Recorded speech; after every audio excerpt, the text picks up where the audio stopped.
Hope has been described as an optimistic state of mind that is based on an expectation of positive outcomes with respect to events and circumstances in one's life or the world at large.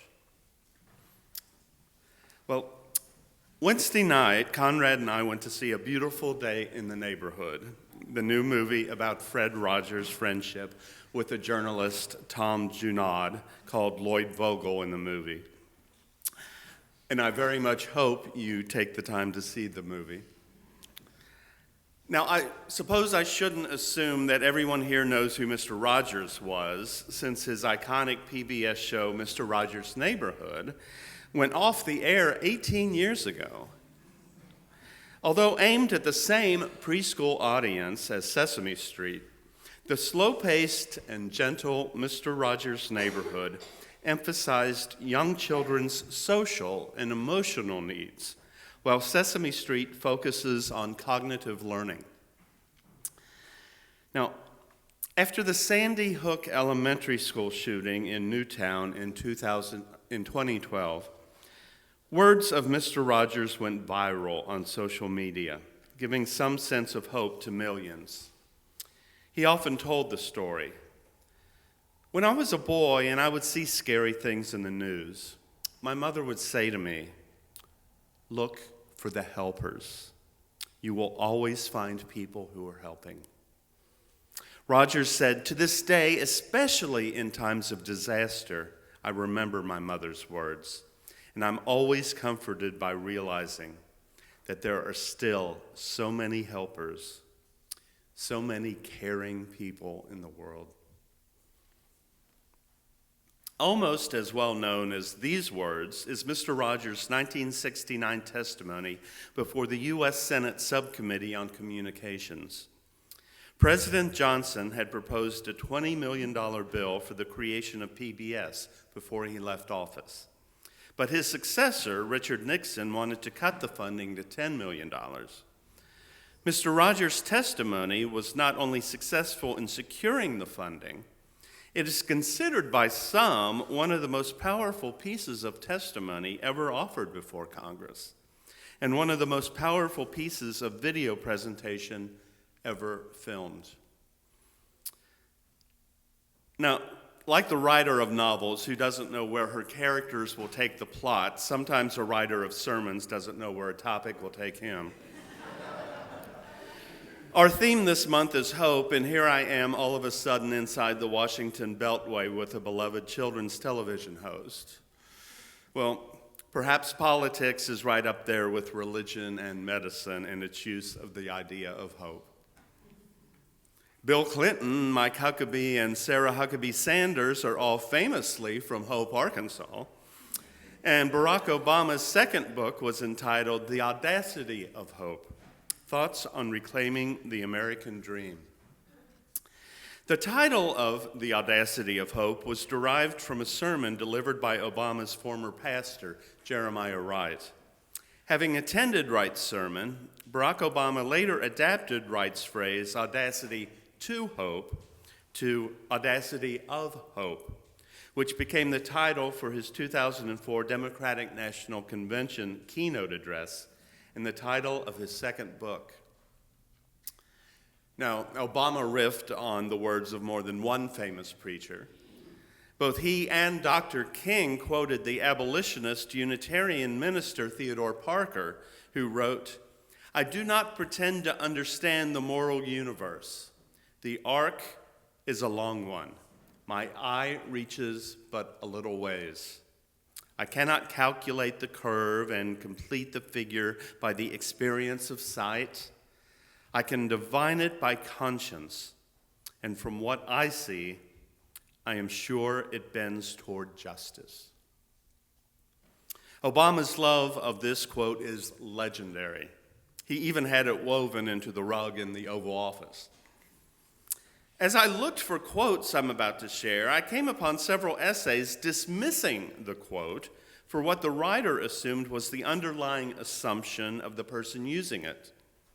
They believed, perhaps in some cases rightly so, That the person sure that the arc of the moral universe is bending towards justice is under the impression it will do so of its own accord, that no action on our part is needed, that if we sit back and wait, right will come to be.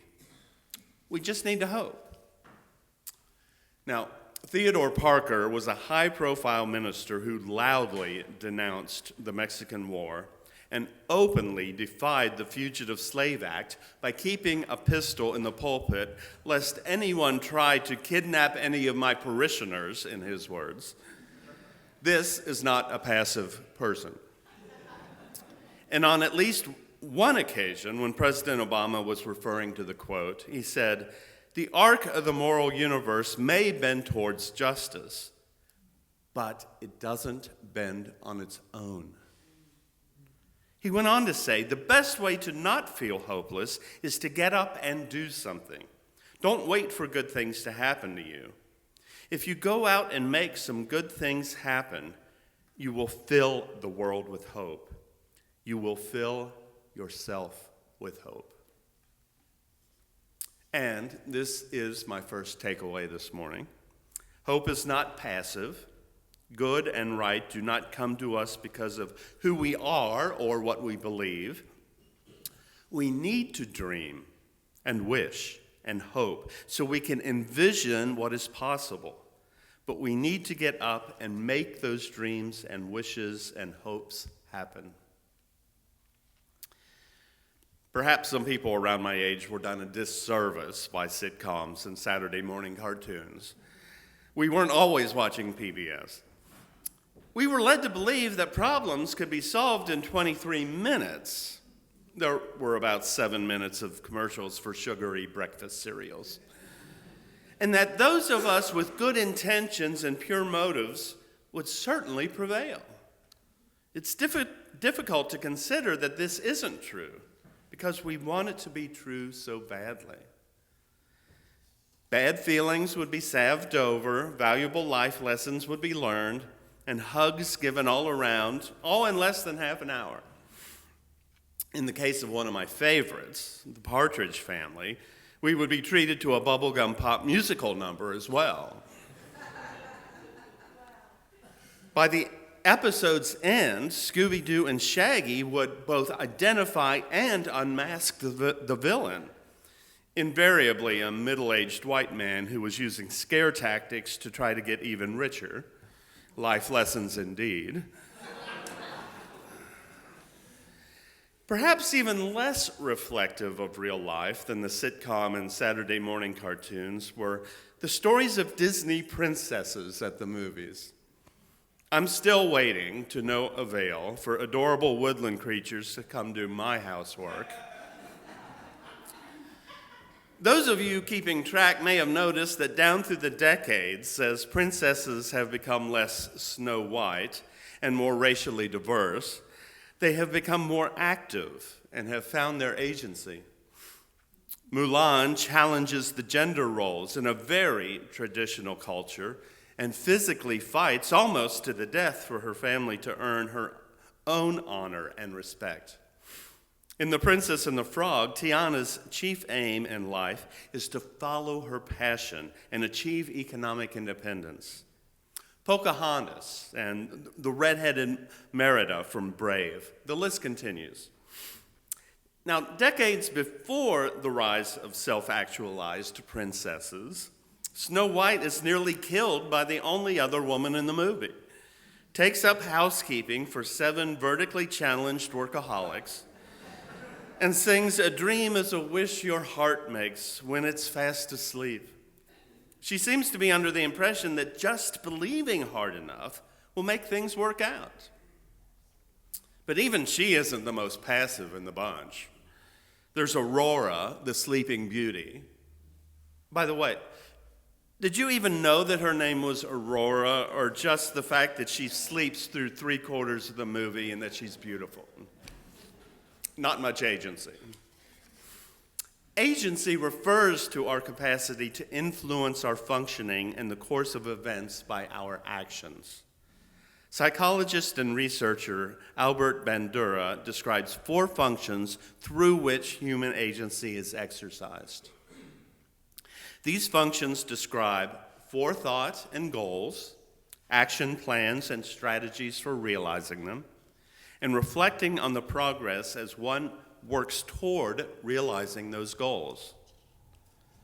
Hopes and dreams are necessary because they help us imagine what is possible so we can work toward those outcomes.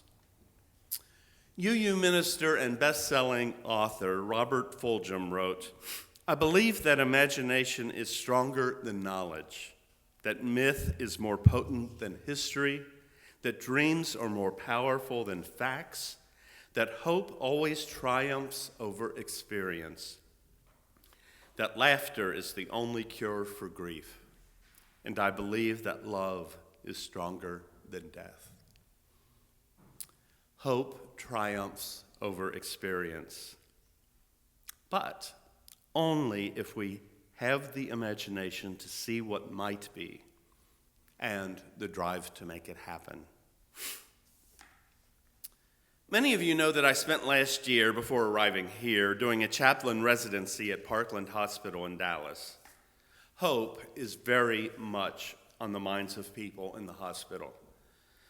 There's a Hope Clinic here in Houston and a City of Hope Cancer Center in California. An optimistic state of mind that is based on an expectation of positive outcomes can play a part in how quickly and how well a patient recuperates. Studies conclude hope and resilience have been associated with better physical and mental health outcomes, as well as better health and well-being and lower psychological distress. As a chaplain, I would try to determine a person's state of mind regarding their prognosis and progress so I could better help them. And in fact, one of the spiritual assessment tools we used were questions based on the mnemonic HOPE, H-O-P-E. H stands, of course, for sources of hope. I might ask them, what are your sources of hope, strength, comfort, and peace? What do you hold on to during difficult times? O was for organized religion. Were they part of a religious or spiritual community? And how did it help them? P was personal spirituality and practices. Did they have personal spiritual beliefs? What aspects of their spirituality or spiritual practices did they find most helpful? E for effects on medical care and end-of-life issues. As a chaplain, was there anything I could do to help them access the resources that usually help them?